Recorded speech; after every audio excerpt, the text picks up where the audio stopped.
Hey, so I've been a photographer for quite a while now. I think it's been over 10 years that I've been using a camera. My first camera was a video camera, of all things, but I enjoyed taking video and taking photographs over the period of a decade. Now, you can check out some of my photos, and I'll pop them on screen now. So these are some of my images that I've taken over the years. These are some landscapes. Here is one of my absolutely favorite portraits over the last maybe 2 years. And this is some other bits of my work.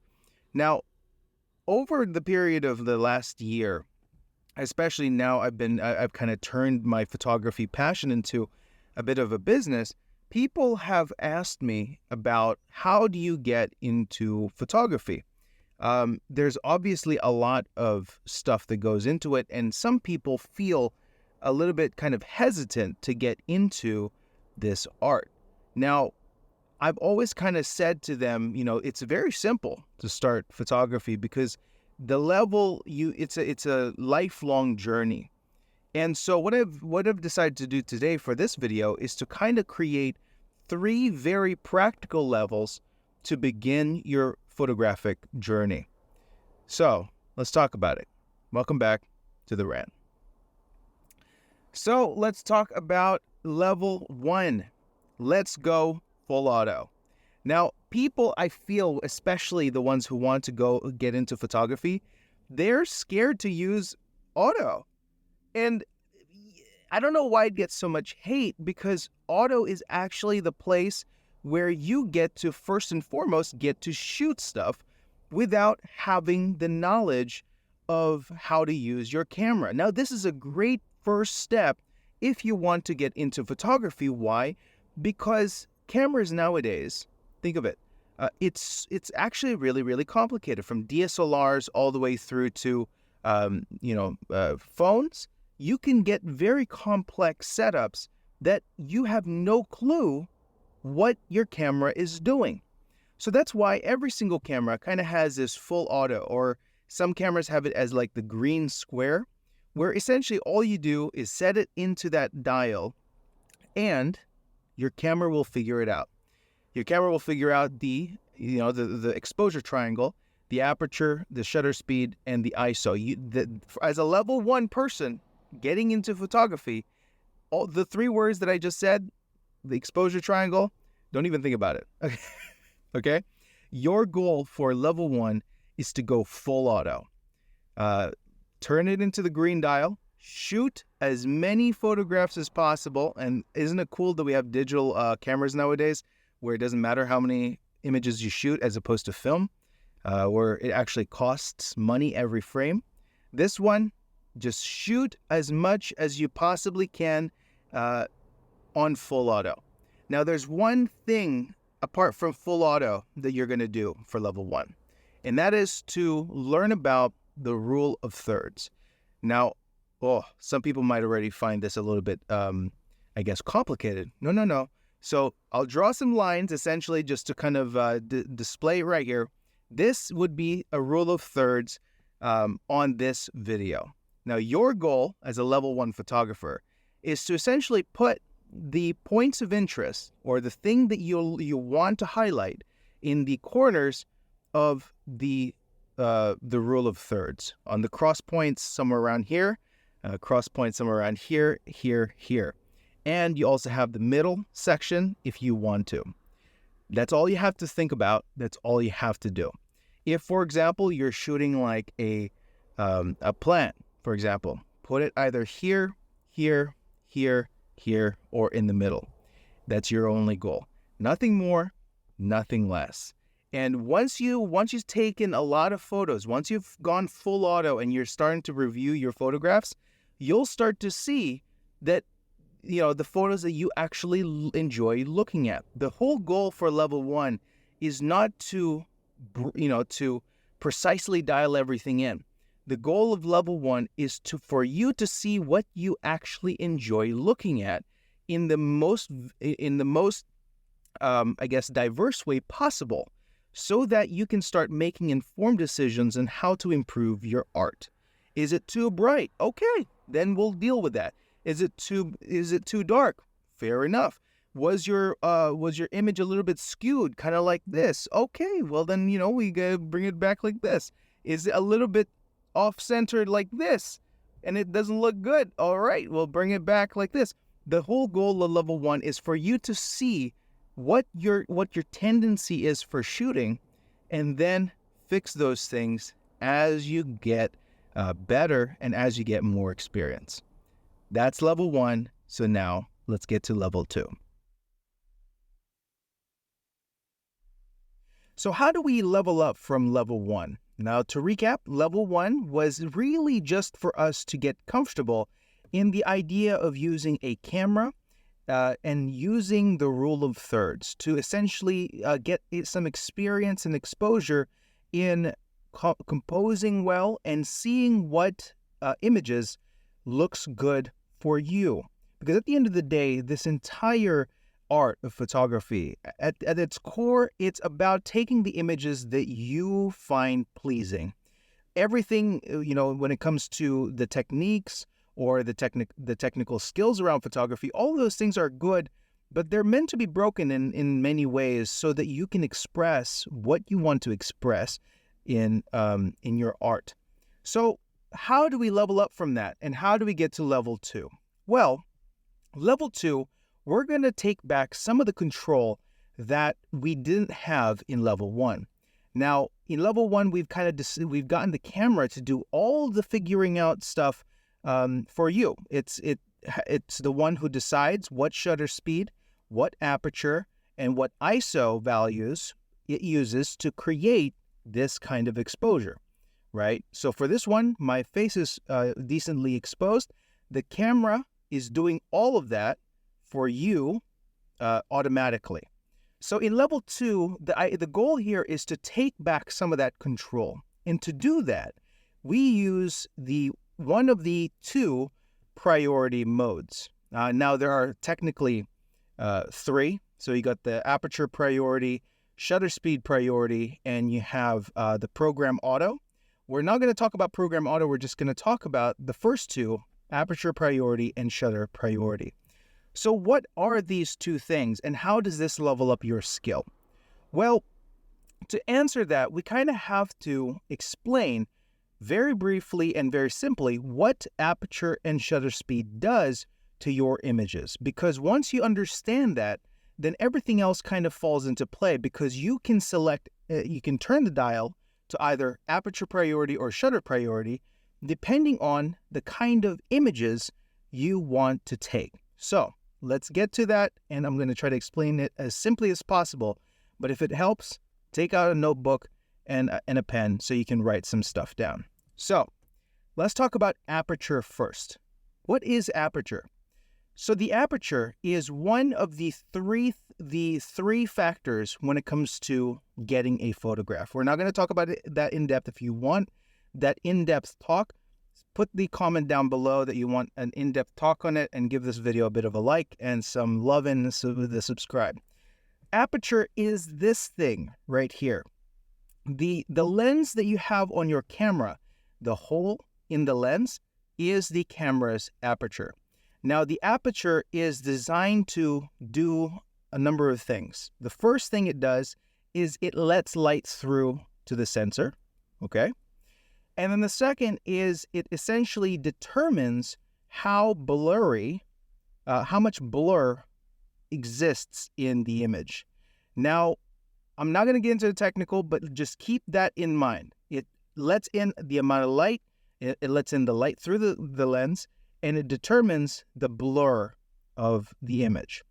Okay, let's park that one to the side. Another thing about aperture is that it is one of the things that are inverse when it comes to its numbers. So for example, the size of the hole in front of the lens, the bigger it is, the smaller the number. So in this particular case, I have an f2.8 lens currently on here, which is the size of the hole in the lens. That f2.8 is bigger than an f4 aperture, for example. And an f4 is bigger than an f16 and an f16 is bigger than an f22. So as the number goes up, the smaller the hole gets. Now, the smaller the hole gets, the less blur you would typically get in your image. The bigger the hole, the smaller the number, the more blur happens in the back, that's out of focus.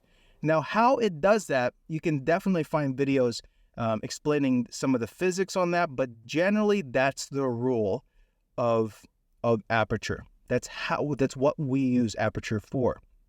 So that's aperture, okay? This is not meant to be in depth by any means. So for the people who know this basic stuff, you're better off watching another video that covers it in a far more detailed version, so that you can expand your knowledge. This is for the absolute beginner.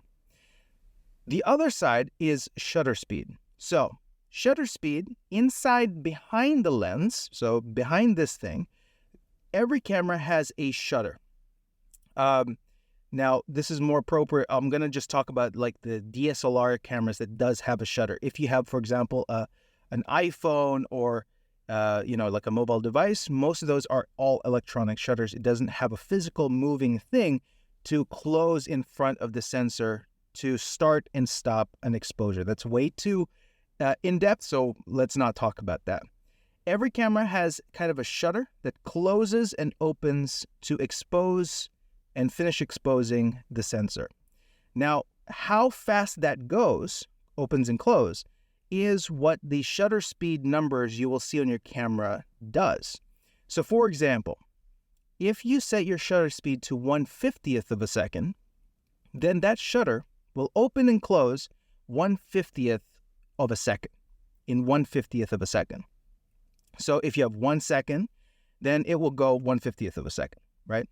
If you have, for example, if you set your shutter speed to, for example, 1/1000th of a second, then it's going to be much faster. So you can imagine, right, that it will open and close 1/50th like this, 1/1000th like this, really, really fast. Now, why is that important? Siri always talks to me. What the hell? Hold on. So the reason why that's important is because shutter speed determines how much motion blur you have in your images. For example, if I'm moving my hand like this, you can see that there is a blur. And that's because essentially the shutter speed of my current settings right now is 1/50th of a second. So every frame that you see, or because this is a video, it's capturing 24 frames a second. So imagine in photography, you'd hold it down, right? And you're taking the 24 pictures in a second, right? So imagine if you just stopped at one of those images, you will see that it would have captured a moment in time of 1/50th of a second. Now, it would be a bit blurred because my hand is moving fairly fast. But what if you want to freeze that movement? If you want to freeze that movement and you don't want the blur, how do you do that? You have to crank up the shutter speed to 1/1000th of a second. And so instead of having a blur with my hand moving across, because I'm moving it fairly fast, when you close your shutter and you take a photo, it will look like my hand is like this. It won't have any blur. So essentially, if you are capturing things that are fast and you don't want blurry images, then you need to use shutter, and you need to use a fast shutter to capture that moment. If your shutter is not fast enough, it will kind of smear and you will not have a crisp image. You won't have a crisp image on your photograph. Well, that's a stupid way of saying it. So that's why you use shutter speed to essentially capture fast-paced moments. Now you could say, okay, well, what if things aren't fast? If I'm not trying to take a photo of a bird flying, for example, can I use a slower shutter speed? Of course you can, because essentially you control how much blur you're essentially trying to capture a moment in time, right? So if a person is walking fairly slowly, then irregardless of whether you use a fast 1/1000th of a second, for example, or a slow one, for example, 1/50th of a second, the person will be frozen in time fairly well in both cases. Why? Because they're walking fairly slowly. But if they're running, for example, and you use 1/50th of a second shutter speed, their legs are going to get blurred. Okay, so let's stop there and now recap everything. So, aperture and shutter speed priority. Why should you use these ones first? And why should you use these ones first? Because by understanding both the aperture and shutter priorities, you can choose essentially two functions on your camera. Do you want to capture people and separate them from the background by having more blur? Then use aperture priority. Set your aperture as low as possible, smaller the number, so that whenever you take images or take photographs, you will have a blurry background. But if, for example, you are capturing motion, fast-paced objects, people, then you don't want to go aperture priority, you want to go shutter priority. Why? Because if you, for example, are taking fast motion and you set it to aperture priority, sure, you're gonna end up setting your aperture to be wide and you'll have nice blur in the background of the object that's moving fast, but you're also most likely gonna have some blur across the subject. Now, this is what I mean about everything is designed to be broken. Is that incorrect? Not necessarily, because if you want to show that movement and show that blur, then essentially you want to have, you can use aperture priority to do exactly that. But if you want to freeze motion, if you want to freeze that the movement, then you'd want to be using shutter priority. And that's the power of both of the priority modes. And that is how you level up to level 2. Now, essentially, the last level that we'll talk about is level 3. And it's going to be heckin' fun, but it's going to also be the most, time-consuming to understand and to learn. But it's all going to be worth it. So, let's move on to level 3 of your photography journey. So, level 3, going full manual. Now, what is full manual? So, over the period of this entire video, you would have probably noticed that we were kind of progressing through knowledge and skill through level 1 and level 2. Now, level 3 means kind of one step more than level 2.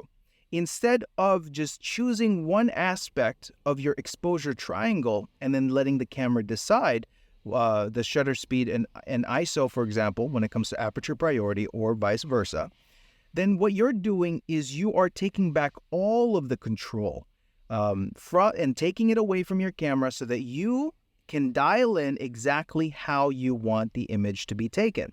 This means you get to define what aperture do you want your lens to use, and then what shutter speed do you want your camera to fire at, and then what ISO, in terms of ISO is the signal boosting. Essentially, you can have a look at the other videos for explanation on ISO, because other videos explain it far better than I will in this short kind of video. You get to set the ISO as well.